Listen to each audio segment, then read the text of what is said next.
नमस्कार, प्रणाम, हर हर महादेव। हम मैं प्रियंका देवी कुशवाहा और हमारे यूट्यूब चैनल भोजपुरिया गीत में रउआ सभे के स्वागत बड़ुए।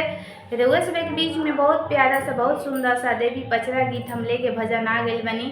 गीत के पूरे जरूर सुनम जाए। वीडियो को लाइक शेयर जरूर करब जा। अभी तक ले चैनल के सब्सक्राइब नहीं किया कर तो चैनल के भी सब्सक्राइब जरूर कर ले जा और कमेंट बॉक्स में लिख के भेजम जा हमारे गीत कैसा लागल, गीत के कहाँ से सुना तनी जा। तो चली जाए रउआ सभे के हम गीत सुनावतनी।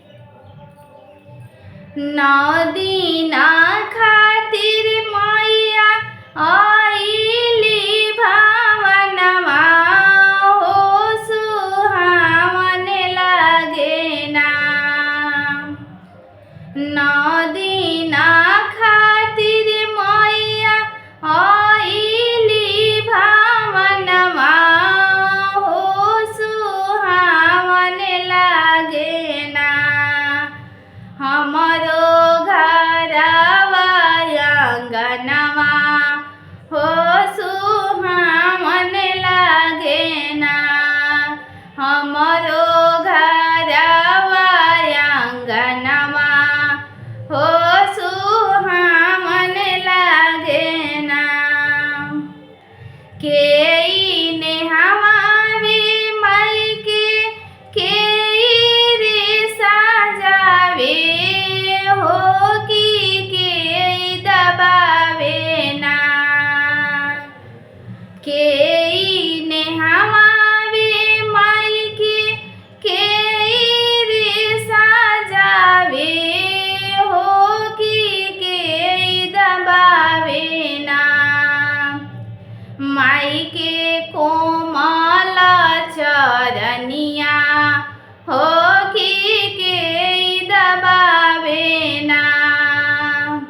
माई के कोमल चरनिया हो के दबावे ना। गंगा नेहवा रे माई के मालिनी सजावे हो मालिनिया बिटिया ना। गंगा नेहवा रे माई के मालिनी सजावे हो मालिनिया बिटिया ना। दबावे माई के चरनिया हो मालिनिया बिटिया ना। दबावे माई के चरनिया हो मालिनिया बिटिया ना।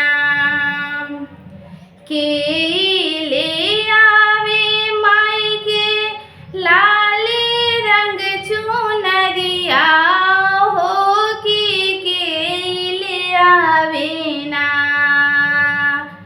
के ले आवे माई के लाले रंग चुनरिया हो के ले आवे ना।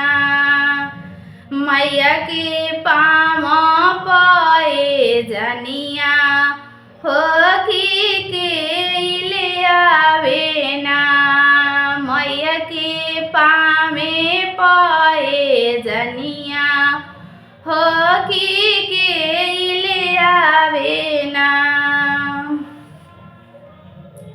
बजा जवाले आवे माई के लाले रंग चुनरिया हो सोनर वाले आवे ना। बजा जवाले आवे माई के लाले रंग चुनरिया हो सोनर वाले आवे ना। माई के पावे पाए जनिया हो सोनर वाले आवे ना। मैया के पावे पाए जनिया हो सोनर वाले आवे ना। के ले आवे माई के सोने के होटी